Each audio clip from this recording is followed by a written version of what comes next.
Himachal news 24/7। माननीय मंत्री जी, अध्यक्ष महोदय, यहाँ पर जो नियम 62 के अंतर्गत ध्यान आकर्षित प्रस्ताव श्री बलबीर वर्मा जी और आदरणीय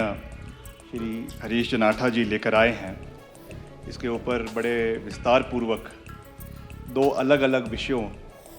पर उसको कहीं ना कहीं उसका संगम करके उसके ऊपर बात करने की कोशिश करी है। और मैं समझता हूँ कि ये एक ऐसा विषय है जिस पे हमें बहुत रिस्ट्रेंट के साथ और साथ ही साथ हर व्यक्ति की भावना को मद्देनज़र रखते हुए आगे बढ़ने की आवश्यकता है। हिमाचल प्रदेश का गौरवपूर्ण इतिहास रहा है और हिमाचल प्रदेश हर दृष्टि से सामाजिक न्याय के लिए हर क्षेत्र के, हर जाति के, हर इलाके के लोगों के विकास को आगे ले जाने में जो है वो प्रतिबद्ध रहा है, वचनबद्ध रहा है और उसे पूरा भी किया है। And I am talking about successive governments, whether it was the Congress government और whether it was the BJP government. और मेरा इसमें ये विनम्र निवेदन है कि हमें इसको जिस तरीके से पेश करने का एक प्रयास, मैं ये नहीं कहूँगा कि सदन के माननीय सदस्यों ने किया है, मगर कहीं ना कहीं जो एक ओवरटोन्स इसमें आने की कोशिश की जा रही है, as a member of this honorable house, I would request the honorable members that we have to tread a very cautious path, because a small thing like this can ignite sparks which will not be controllable by anybody in this house. इसलिए हम सब की भावनाओं की कदर करते हैं और मैं ये भी सदन को याद दिलाना चाहता हूँ कि कांग्रेस पार्टी की सरकार ने ही हिमाचल प्रदेश के अंदर धर्मांतरण का कानून लाया था। ये इतिहास के पन्नों में दर्ज है और हमारा ये दायित्व बनता है कि हम न्यायपूर्वक within the ambit of law, within the ambit of constitution and within this particular context the ambit of the municipal act हम इसमें कार्रवाई करें, ये सरकार का दायित्व बनता है। इसलिए being a responsible member of the council of ministers, मैं इसमें जो सरकार का पक्ष है उसको माननीय अध्यक्ष महोदय सभा के अंदर पढ़ना चाहूँगा। आदरणीय अध्यक्ष महोदय, संजौली क्षेत्र के राजस्व अभिलेख यानी रेवेन्यू रिकॉर्ड अनुसार एक मस्जिद बहुत पुराने समय से स्थित थी। हाल ही में मस्जिद निर्माण को लेकर जो विवाद उत्पन्न हुआ है उसके बारे में अवगत करवाया जाता है कि यह मामला नगर निगम शिमला के संज्ञान में वर्ष 2010 में आया था कि पुरानी मस्जिद को तोड़कर ग्राउंड फ्लोर का पुनः निर्माण बिना किसी पूर्ण स्वीकृति द्वारा प्रदान किया गया था, जिसमें नगर निगम शिमला द्वारा प्रतिवादी के विरुद्ध नगर निगम अधिनियम 1994 की धारा 253 व 242 के तहत कार्रवाई अमल में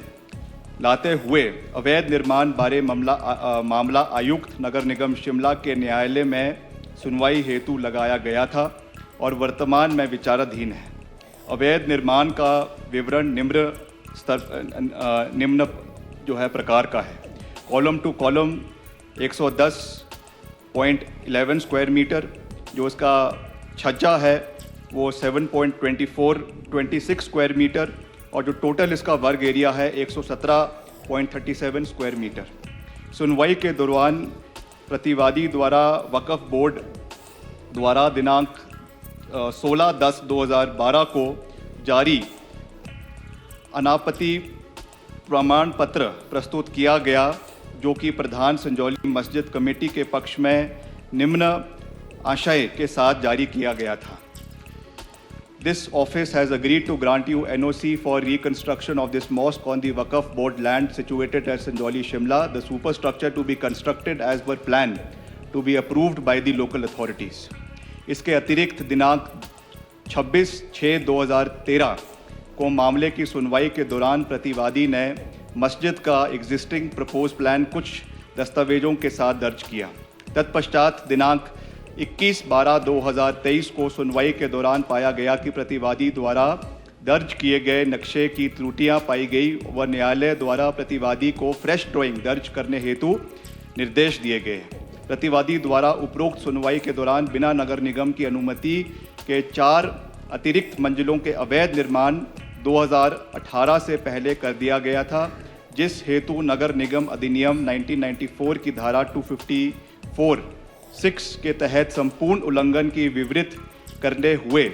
दिनांक 6/3/2019 को पुनः संशोधित नोटिस जारी किया गया तथा मामला आयुक्त नगर निगम शिमला के न्यायालय में सुनवाई हेतु लगाया गया है, जिसका विवरण निम्न स्तर पे है। In continuation to earlier notice issued vide order number MCS AP Sanjoli Commissioner 9 revised notice is issued for raising for the construction, that is first, second and third floor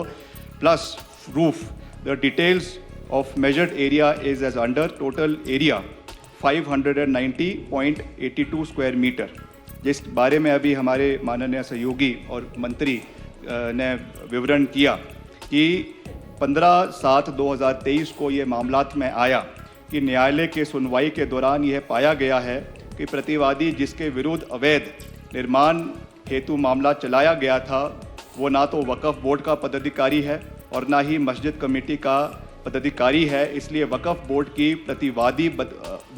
बनाते हुए सुनवाई हेतु समन जारी किया गया है। दिनांक 4/11/2023 को प्रतिवादी वक्फ बोर्ड ने इस पर उत्तर दिया कि उक्त मस्जिद बोर्ड के संचालन एवं नियंत्रण में है, अतः मामले बारे वक्फ बोर्ड को भी न्यायिक कार्यवाही में हिस्सा लेने हुए अवसर प्रदान किया जाए। यहाँ यह भी उल्लेख किया जाता है कि वर्ष 2018 के पश्चात प्रतिवादी ने जून 2024 में यथास्थिति को वायलेट करते हुए मस्जिद के साथ अतिरिक्त शौचालय का निर्माण किया था, जिसको नगर निगम द्वारा जून 2024 में गिरवा दिया गया है। वर्तमान में यह मामला आयुक्त नगर निगम शिमला के न्यायालय में जो है लंबित है और 7/9/2024 को यानी आज से 3 दिन बाद सुनवाई हेतु लगा है। और क्योंकि मामला सब जुडिस है, निर्णय होने के उपरांत यदि अवैध निर्माण पाया जाता है तो उससे नियमों के तहत इसके ऊपर कार्रवाई की जाएगी।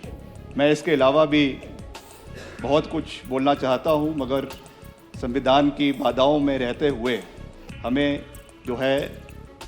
रिस्पॉन्सिबल तरीके से इस चीज़ पे within the ambit of law and within the ambit of constitution and particularly जैसा मैंने कहा within the ambit of the MC Act which is in place in this particular instance, हमें इसके ऊपर सरकार जो है वो कार्रवाई करेगी। जहाँ तक इसका दूसरा एस्पेक्ट है वो that aspect is concerning the Home Department and the Police Department, उस पर भी एक्शन लिया गया है and I am sure the Honorable Chief Minister will intervene या होम डिपार्टमेंट की ओर से उस पर कार्रवाई जो है पुलिस डिपार्टमेंट द्वारा करवाई जा रही है, जिसमें ये आपके कहाँ पे हुआ था बटाकुफर मलियाना में जो कार्रवाई हुई है उसमें पुलिस ने जो है वो कार्रवाई करी है और जो भी उसमें according to process of law जो पुलिस उसमें कार्रवाई कर सकती थी उनको अरेस्ट भी किया गया है। 2 उसमें से नाबालिग है जिनको जो है शिकायतकर्ता को बयान नियम अनुसार कार्रवाई करते हुए पुलिस द्वारा जो आपका ढली थाना है उनको उपरोक्त अभियुक्तों को उनके सुपुर्द जो है वो कर दिया गया है। तो from both sides I want to assure the honourable house whether it is from the civil side और whether it is from the police side, दोनों पे कार्रवाई अकॉर्डिंग टू लॉ करवाई जा रही है। और मेरा अंत में माननीय अध्यक्ष महोदय आपके माध्यम से सदन से ये निवेदन रहेगा कि हिमाचल प्रदेश में फिर से ये विनम्र निवेदन कर रहा हूँ कि हिमाचल प्रदेश का एक बहुत ही गौरवशाली इतिहास रहा है। हमारे प्रदेश के प्रथम मुख्यमंत्री हिमाचल के निर्माता डॉक्टर यशवंत परमार जी ने जिस मूल्यों के साथ हिमाचल प्रदेश को बनाने में अपना योगदान दिया है and successive chief ministers successive governments ने उसको आगे ले जाने में अपना योगदान दिया है। हमारा देश, हम निश्चित तौर से we are a very strong part of the union of India, मगर हमारी एक अलग आइडेंटिटी एक देवभूमि के नाम से हिमाचल प्रदेश की पूरे देश के अंदर जानी चाहती है और उसकी मर्यादाओं को बनाए रखना मैं समझता हूँ हमारा दायित्व बनता है। और इस तरीके की कोई भी इंस्टेंसेस उन्हें ज़्यादा तूल देना या उनको जो है राजनीतिक लाभ से उनको आगे लेकर जाना, मैं समझता हूं कि वो प्रदेश के हित में नहीं है। और मेरा ये विनम्र निवेदन सबसे रहेगा कि कानून को अपनी कार्रवाई करने दे और उसमें सरकार पूरी तरीके से प्रतिबद्ध है कि जो भी इसमें कार्रवाई होनी चाहिए वो निश्चित तौर से होगी। ये मैं अध्यक्ष महोदय आपको और आपके माध्यम से सदन के माननीय सदस्यों को मैं पूरा इसका आश्वासन देना चाहता हूँ। Thank you.